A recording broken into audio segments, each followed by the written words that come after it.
Alcune imbarcazioni hanno già abbandonato il porto Carlo Riva di Rapallo, altre lo faranno al più presto. È la prima conseguenza dell'ordinanza con la quale il Comune ha sospeso l'utilizzo degli spazi interni allo scalo a fini nautici.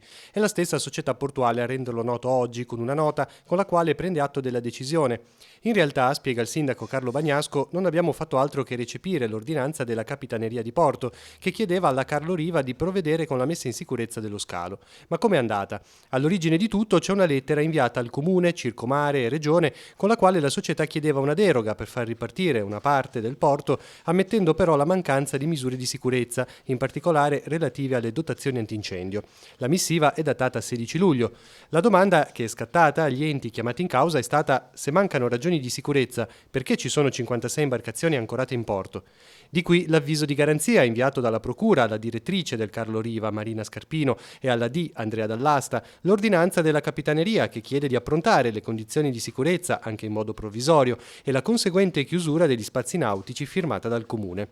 Dopo l'intervento del Circomare non potevamo fare in altro modo, dice il sindaco Bagnasco, anche in termini di tutela e legittimità.